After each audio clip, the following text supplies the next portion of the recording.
আসসালামু আলাইকুম গাইস, কি অবস্থা সবার? আশা করি ভালো। আর আজকে আমি সকাল সকাল বের হয়েছি ভাতের বাসনটা নিয়ে কাজ করার উদ্দেশ্যে। আর আজকের কাজটা করব মূলত রসুন উঠানোর কাজ। আর বেশ কিছুক্ষণ হাঁটার পর আমাদের মহাসড়কের উপর চলে আসলাম, যেটা রাজশাহী থেকে ঢাকাগামী সড়ক। আর এটা আমাদের বাড়ির পাশেই সড়ক। তো এখান থেকে মূলত গাড়িতে উঠবো আর কাজের উদ্দেশ্যে রওনা দেবো। আর এখানে কিছুক্ষণ অপেক্ষা করার পর গাড়িও চলে আসি আর আমরা সবাই গাড়িতে উঠি। আর সামনে যেটা দেখছে ওটা ভাতিজা, আর এটা হচ্ছে আমার ছোট ভাই। আর অনেকেই আছে এখানে কাজ করার উদ্দেশ্যে ও রওনা দিছে। আর সকালের ভিউটা ভাই দেখতে পুরাই অস্থির, কারণ নয় গরম নয় শীত, এই আবহাওয়াটা আমাদের কাছে খুবই ভালো লাগে। তারপরে কিছুক্ষণ গাড়িতে করে আসার পরে তোমরা অনেকগুলো মানুষ একসঙ্গে দেখতে পেয়ে ভাবতেই পারো যে এখানে কোনো একটা সমস্যা হয়েছে কিনা। আর সত্যি বলতে এখানে কোনো সমস্যাই হয়নি। এখানে যাদের দেখছো তারা বিভিন্ন অঞ্চল থেকে আমাদের এই এলাকায় কাজ করতে আসছে। তারপরে চলে আসলাম আমাদের জমির ঠিক কাছাকাছি। তো আমাদের মেন রাস্তা থেকে কিছুটা হেঁটে গেলে আমাদের জমি পাবো। আর এখানে দেখো সকাল সকাল কার্যানের সাথে ভাতিজা কথা বলতে বলতে আসছে। তো এখানে কিছুক্ষণ গল্প করার পরপরই চলে আসলাম আমরা একদম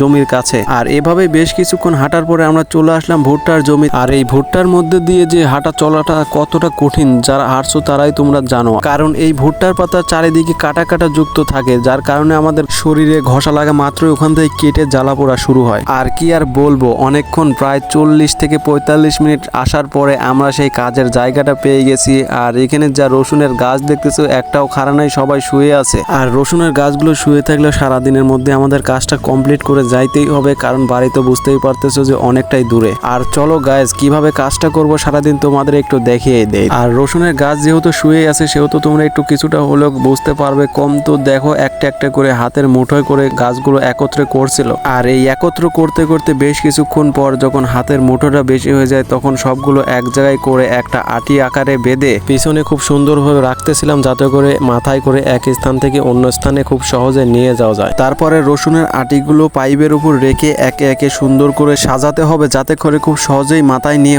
এক স্থান থেকে অন্য স্থানে নিয়ে যাওয়া যায়। আর রসুনগুলো একের পর এক সুন্দরভাবে সাজাইতে সাজাইতে কত সুন্দর একটা বোঝা আকারে হয়ে গেছে। দেন এখন আমাদের মাথায় নেওয়ার পালা। তো এখানে আমি মাথা দেব। আর এখানে দেখো অনেকটাই বেশি আকারে ওজনটা হয়ে গেছে, যার কারণে আমরা 4 জন মিলে আমি মাথায় নিলাম। আর বোঝাটা মাথায় নেওয়ার পরপরই হয়তো তোমরা বুঝতে পারো যে হয়তো বা অল্প কিছু ওজন, কিন্তু এখানে ভাই অনেক অনেক পরিমাণ বেশি পরিমাণ ওজন ছিল।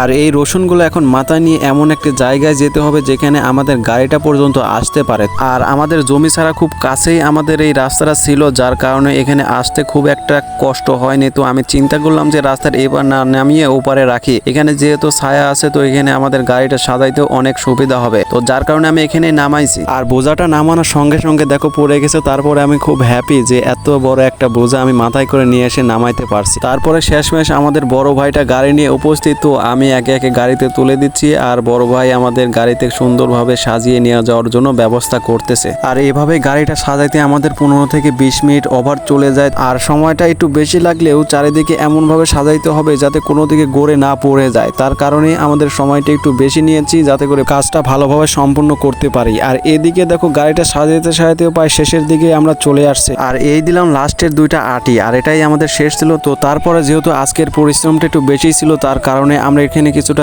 বিশ্রাম নেই আর পানিটাও খেয়ে নেই। আর এদিকে পানিটাও খাওয়া শেষ। আর এখন আমাদের গাড়িটা ভালোভাবে বেঁধে নিচ্ছে। তো এখন আমাদের যাবার পালা। আর এদিকে যেহেতু গাড়িটা সুন্দরভাবে বাঁধা শেষ, তো আমরা এখন রওনা দিচ্ছি বাড়ির উদ্দেশ্যে। আর ভিডিওটি তোমাদের কাছে কেমন লেগেছে অবশ্যই কমেন্টে জানাবা কিন্তু। ধন্যবাদ।